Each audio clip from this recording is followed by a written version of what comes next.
Welcome to today's edition of RealE Talk. I'm Lisa Wilson. Tiffany Cofield. And here we speak fluent sarcasm. sarcasm. So let's see what we've got in store for you today. Today I really wanted to talk about properly pricing your home. You know, if you're thinking about selling your house, one of the best things you can do is price that home properly. In this market, we see sellers asking quite a bit more for their home because of the market conditions. And Tiffany and I look in the MLS every day, and there really isn't too much to choose from. So sellers kind of feel like they've got control over the market. And they price homes above where they really should be because they can. You know, they're just throwing it out there. They think that the lack of available homes on the market makes theirs a hot commodity. And what happens is many of them end up dropping the price, or they get an offer and feel that they were right about their price and that we were wrong. Well, the value of a home is simply what a buyer is willing to pay for it. It's nothing more than that. So even with our best, I don't want to say guesses because that's not what they are, but all the investigating we do may come up with what we feel is a good price, but there may be a buyer out there who really wants it and is willing to pay more for it. So you never know. But statistically, 1 in 5 sellers will end up dropping the price of their home. We see more price drops now than we have in the last few years, which is an indication that homes are going in a little above where they should be. So why is it important to price the home properly? Well, overpricing can deter serious buyers and their agents as well from even looking at the house. And then you also run the risk of the home not appraising. Say you do get an offer that you think is great, but the appraiser can't get the numbers to match up and it just doesn't appraise. Then you've got another problem. But how do we know what price to put on your home? So the goal is to price it in a way that makes it found more easily in a real estate search. That's part of our job.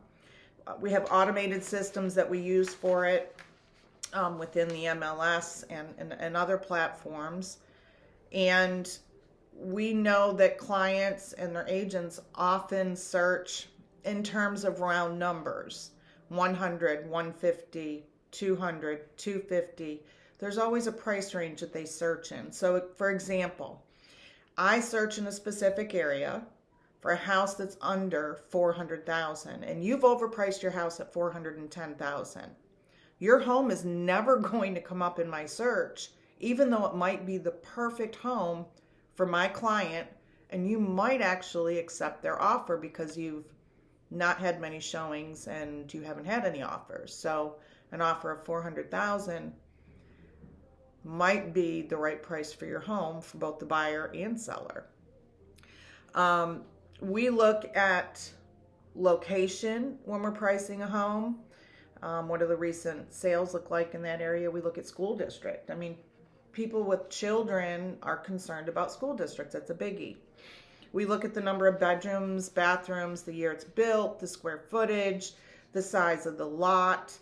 We look at the condition of the home, inside and out. A good agent will never give you a probable list price without stepping foot in your home, walking around your home, and looking at the details surrounding your specific property. Have you done any updates? Have you done any major improvements? Did you just put a new roof on? Did you put new windows in? New HVAC? Those major components and major improvements have a return on investment and improve the price of your home. They add value to your home. So pricing is important, and our job is to sell your home for the most money in the fastest amount of time. That's what everybody wants. We don't see quite so many for sale by owners. I think statistically it's 7 or 8% of homes sell without the assistance of an agent. And many times those private sellers already know somebody that's going to buy their home. But if you are thinking of selling your home by yourself, know this. a good agent can get you up to 26% more for your house. So when you look at those numbers and consider a 5 to 6% commission off of their list price, it might make more sense for you. You know, we take a lot of the hassle away from you so you don't have the stress, because all it takes is somebody coming through your house, a buyer, saying, hey, I want to look at your house, and they're there for 3 hours, or they end up scamming you or something like that. You know, an agent does more than people actually realize. So price your home well. It's one of the most important steps in selling your home. And hire an agent to de-stress the situation for you. And they will also help you, help prevent you from kicking yourself in the butt later in a lot of cases. So if you have more questions about properly pricing your home, or you're thinking of selling, give us a call at 866-9-OFF-ROAD. And while the sun is out today, don't forget, beep at the Jeep.